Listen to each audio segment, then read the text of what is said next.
Clean Kerala company മാലിന്യം കൊണ്ടുപോകാതിരുന്നതോടെ വാഗമൺ തങ്കക്കാനത്ത് മാലിന്യം കുന്നുകൂടി.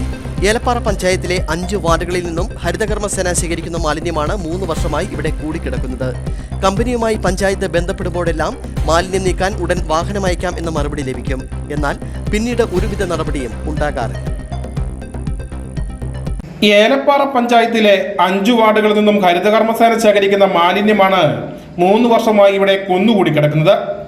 Clean Kerala കമ്പനിയുമായി പഞ്ചായത്ത് ബന്ധപ്പെടുമ്പോഴെല്ലാം മാലിന്യം നീക്കാൻ ഉടൻ വാഹനം അയക്കാമെന്ന മറുപടി ലഭിക്കും. എന്നാൽ പിന്നീട് ഒരു നടപടിയും ഉണ്ടാകാറില്ല. ഏതായാലും ഒരു 3-4 വർഷമായിട്ട് അവർ ലോഡുകളൊന്നും കൊണ്ടുപോകുന്നില്ല. ഈ ആഴ്ച കൊണ്ടുപോകാമെന്ന് പറഞ്ഞിരുന്നതാണ്, ഇതുവരെയും കൊണ്ടുപോയിട്ടില്ല. ഇന്ന് വണ്ടി വിടാമെന്ന് പറഞ്ഞു, ഇന്ന് വണ്ടി കിട്ടിയില്ല, നാളെ വിടാമെന്നാണ് അവർ പറയുന്നത്.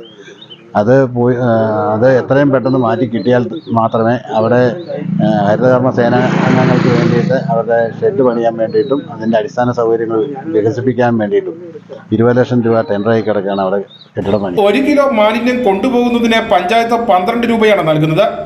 കൊച്ചി തേക്കടി സംസ്ഥാന പാതയോട് ചേർന്നാണ് മാലിന്യം കൂട്ടിയിരിക്കുന്നത്. മഴ പെയ്താൽ മാലിന്യം റോഡിലേക്ക് ഒലിച്ചിറങ്ങും. മാലിന്യ കൂമ്പാരത്തിന് ചുറ്റുമുള്ള കാട് കരിഞ്ഞുണങ്ങി നിൽക്കുകയുമാണ്. ചെറിയൊരു തീപ്പൊരി വീണാൽ മാലിന്യക്കൂമ്പാരത്തിലേക്കും തീ പടരും. ഇത് വലിയ വിപത്തിന് കാരണമാകും. കഴിഞ്ഞ വർഷം സമീപത്ത് തീപിടുത്തമുണ്ടായി. പഞ്ചായത്ത് അംഗങ്ങളുടെ നേതൃത്വത്തിൽ ഹരിതകർമ്മസേനാംഗങ്ങളും നാട്ടുകാരും ചേർന്നാണ് മാലിന്യത്തിലേക്ക് തീ പടരാതെ സംരക്ഷിച്ചത്. അടിയന്തരമായി മാലിന്യം കൊണ്ടുപോകാൻ ക്ലീൻ കേരള കമ്പനി തയ്യാറാകണമെന്നാണ് നാട്ടുകാരുടെ ആവശ്യം.